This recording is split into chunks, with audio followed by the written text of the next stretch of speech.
Hello friends, I am Pushpendra. आज दोस्तों हमारा जो लेक्चर है वो हिस्ट्री का लेक्चर है। अभी तक जो हमने पढ़ा था वो हमने हिस्ट्री में कांग्रेस के कौन कौन से अधिवेशन कहाँ पे हुए थे उनके बारे में हमने जान लिया था, और उसमें कांग्रेस में पहला कौन है, प्रथम कौन है, उसके बारे में भी हमने जान लिया था। आज जो हम जानेंगे वो कांग्रेस के क्या क्या मतलब फैक्ट्स रहे आगे, उसके बारे में हम यहाँ पे जानेंगे।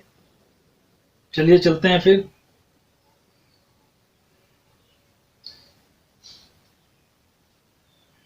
एक मिनट।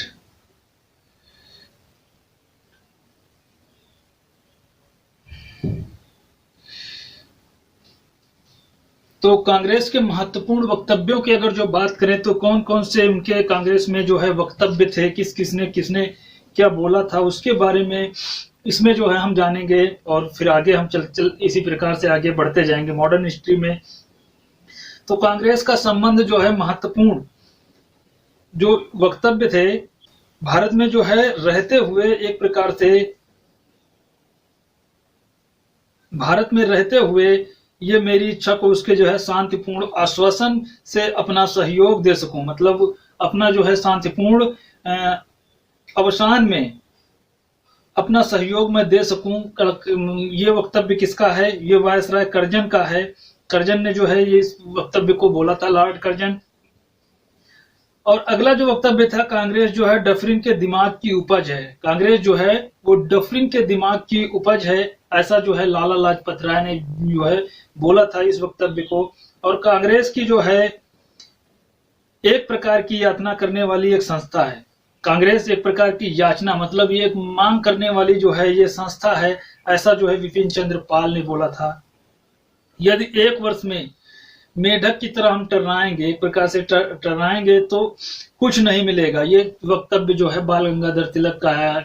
ये जो है एक प्रकार से मतलब कई बार इन्होंने सोचा कि मैं कांग्रेस का जो है अध्यक्ष रह सकूं, लेकिन इन्हें अध्यक्ष बनने का मौका नहीं मिल सका। एक बार मिला भी तो ये उस समय यहाँ पे थे नहीं।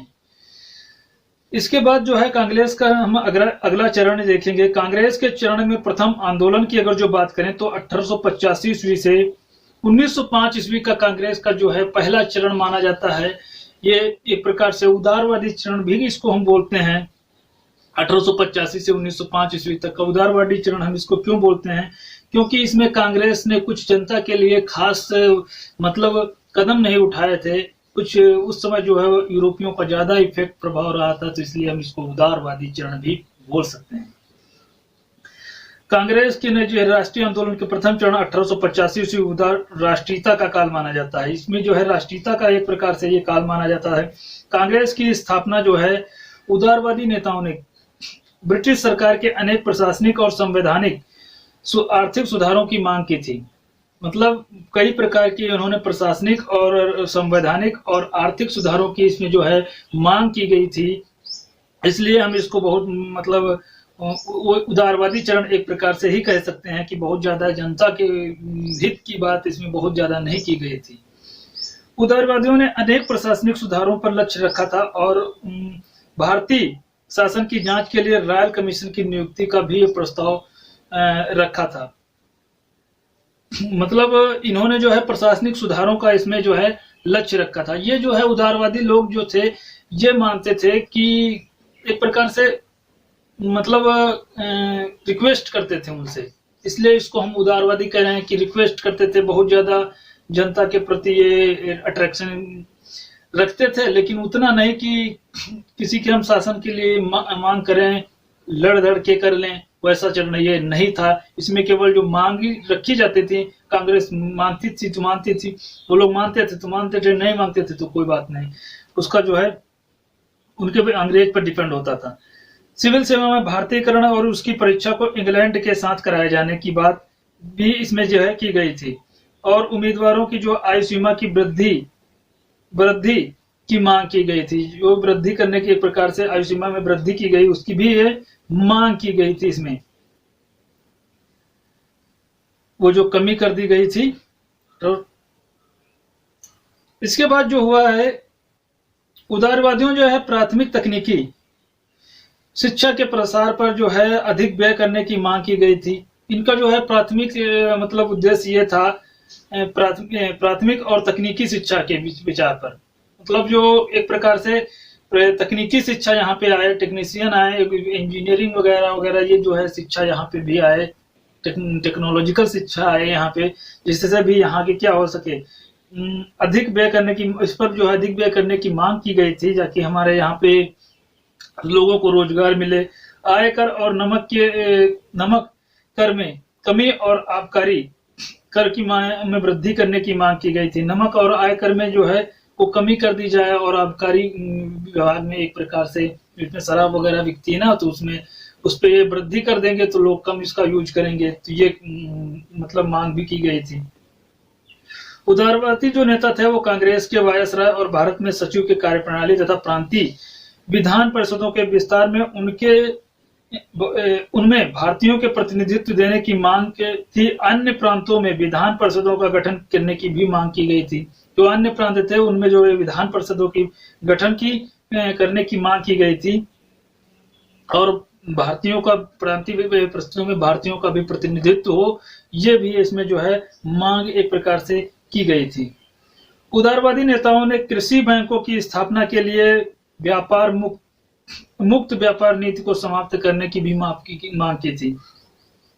मतलब उदारवादी जो नेता थे वो कृषि बैंकों की स्थापना करने के, और मतलब किसी भी बैंकों की स्थापना हो जिससे कृषि का एक प्रकार से यहाँ पे बढ़ोतरी मिले, और मुक्त व्यापार की नीति को क्या करना है, समाप्त कीजिए। मतलब कोई भी यहाँ पे मुक्त व्यापार ना कर सके आकर के वहां से, इस पर टैक्स जरूर लगे, जिससे बाहरी माल यहाँ के माल के तुलना को कंपटीशन न दे सके।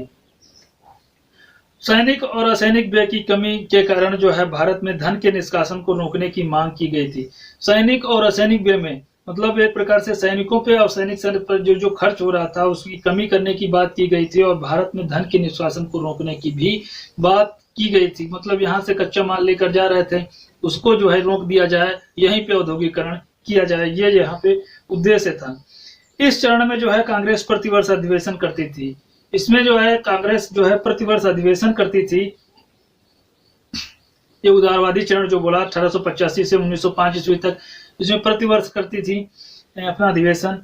और इसके बाद जो है कांग्रेस का 1930 में अधिवेशन नहीं हुआ था। इसके बाद आगे हम जाके पढ़ेंगे, तो वो उदारवादी चरण के अंदर करना ही आता है। तो इस चरण में कांग्रेस प्रतिवर्ष अधिवेशन, जहां पर प्रस्ताव पारित किए जाते थे, और इन प्रस्तावों में भारत सरकार के सचिव जो हैं ब्रिटिश सरकार क्राउन के पास प्रार्थना के रूप में भेजा जाता था। मतलब इसमें जो है एक प्रकार से प्रार्थना के रूप में भेज दिया जाता था। वो मानते थे तो मानते थे, नहीं मानते थे तो कोई बात नहीं पारित होता था। प्रारंभिक कांग्रेसी नेता थे विचारों के कार्यक्रमों को इंग्लैंड में प्रचार को महत्व देते थे। मतलब प्रारंभिक जो कांग्रेसी नेता थे वो अपने विचारों और कार्यक्रमों को जो है इंग्लैंड में प्रचार किया जाए, जिससे उनको भी इसका पता चले और वो हमारी मांगों को स्वीकार करें, ऐसा जो है इनका मानना था। इनका मानना था कि इंग्लैंड में रहने वाले अंग्रेजियों की तुलना में अधिक उदार और न्यायप्रिय हैं।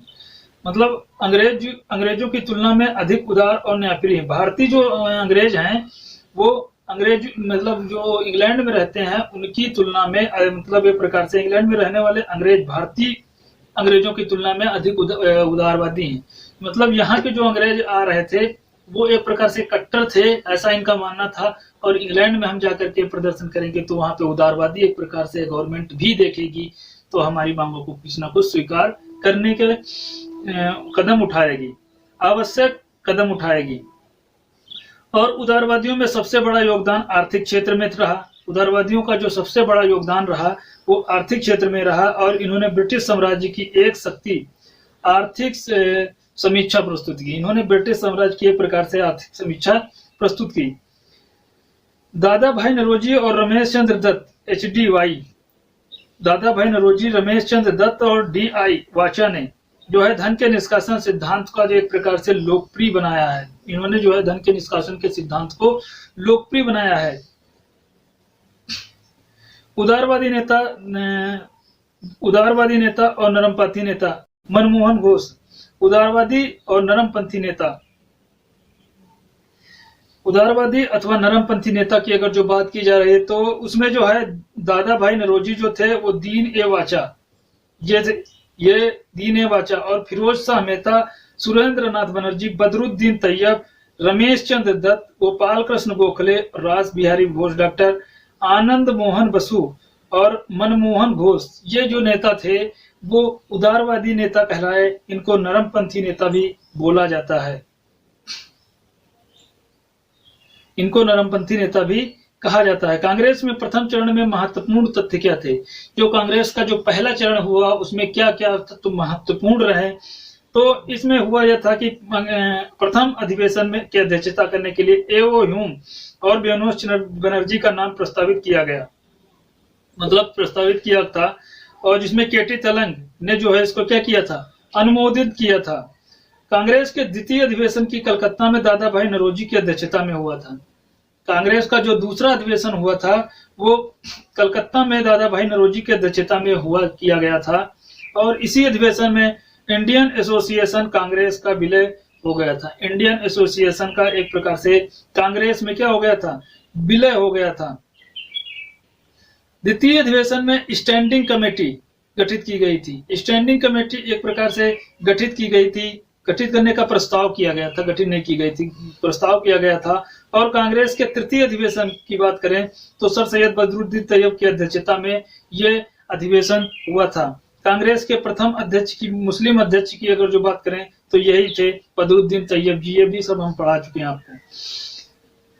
इस अधिवेशन में पहली बार जो है भाषाओं में हिंदी और तमिल भाषाओं में जो है भाषण हुआ था, मतलब दो भाषाओं में, एक प्रकार से आदि भाषाओं में, और भी भाषाएं हुई होगी, कुछ लोगों ने और भी बोल दिया होगा, लेकिन हिंदी तमिल जो है ये दो स्थानीय भाषाओं में भाषण हुआ था। कांग्रेस का चौथा जो अधिवेशन हुआ था इलाहाबाद में हुआ था।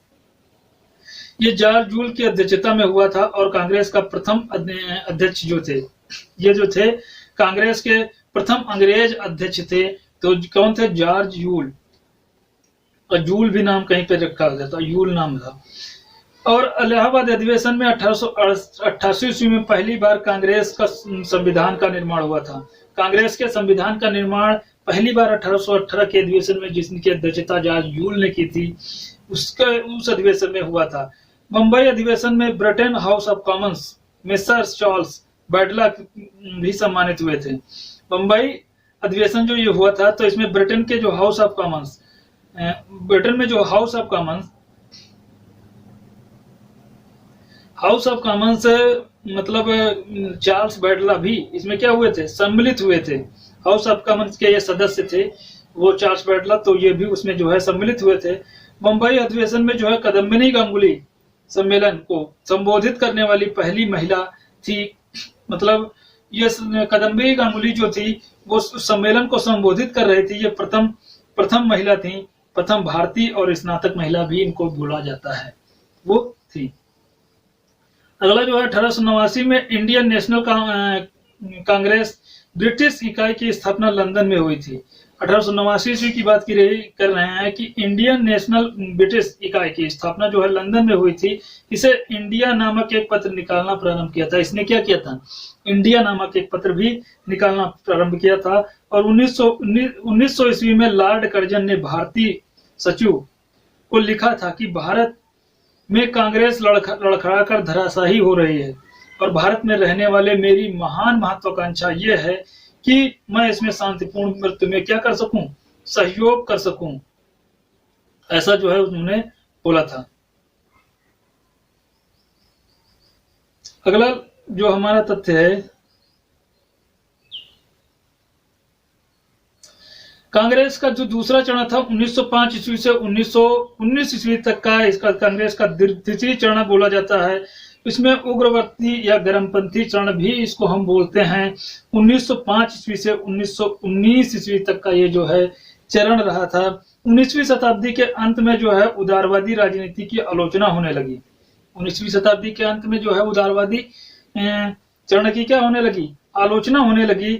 और इसी भारतीय मतलब इसी के साथ जो है भारतीय राजनीति में का चरण जो है उद्भव हुआ था। भारतीय राजनीति के चरण का क्या हुआ था, उद्भव हुआ था।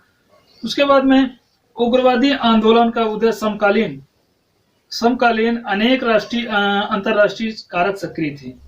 अनेक राष्ट्रीय भी कारक सक्रिय थे और अंतरराष्ट्रीय कारक भी इसमें सक्रिय थे। उदारवादियों ने अपने लेखों के माध्यम से ब्रिटिश राज्य में वास्तविक चेहरे को बेनकाब किया था। उदारवादी नेता जो थे वो एक प्रकार से अपने लेखों के माध्यम से उन्होंने उधर मतलब ब्रिटिश राजनीति को क्या किया था, बेनकाब किया था। उसके बाद में था उन्होंने यह सिद्ध किया था कि भारत में गरीबी है, बेरोजगारी है, आर्थिक पिछड़ापन है, अकाल है, ऋणग्रस्तता है, भुखमरी है, ये सब इन्होंने जो है एक प्रकार से प्रस्तुत किया था।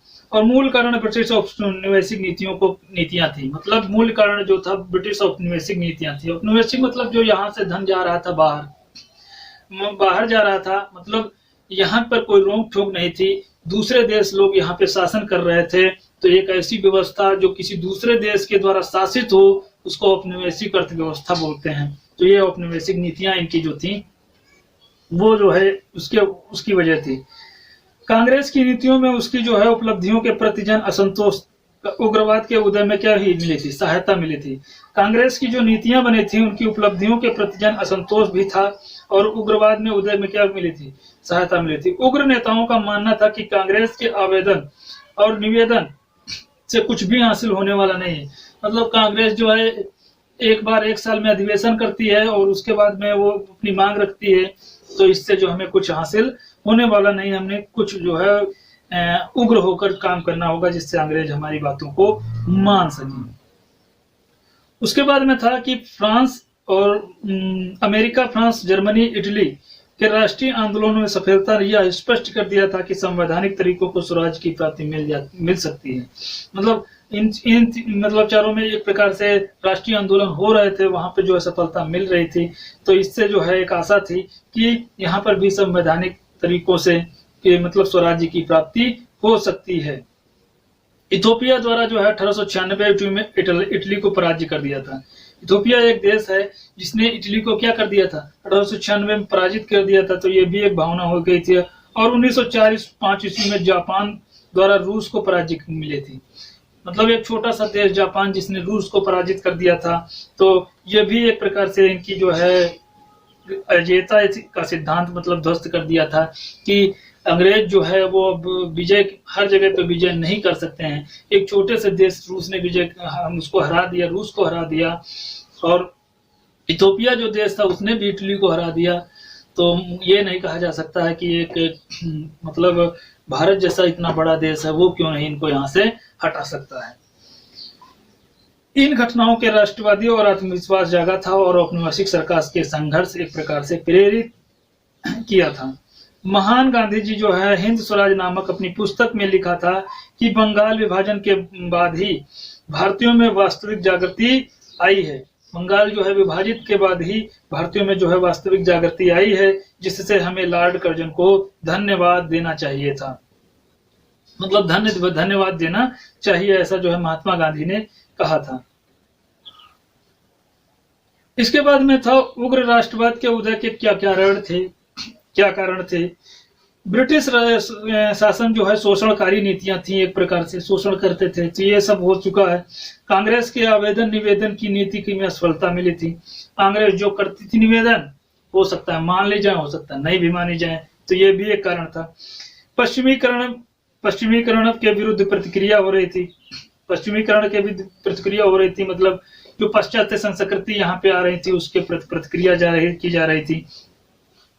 मिशनरियों को भी यहाँ पे अनुमति मिल गई थी 1813 ईस्वी में, तो वो भी यहाँ पे एक प्रकार से कारण था। यहाँ पे हिंदुओं को मतलब वो आए तो तब थे, लेकिन धीरे धीरे हिंदुओं को एक प्रकार से ईसाई बनाया जाने लगा था। मतलब जो निचली कास्ट के होते थे उनको। अंतरराष्ट्रीय घटनाएं भी हम यहाँ पे देख रहे थे कि अंतरराष्ट्रीय घटनाएं भी हो रही थी।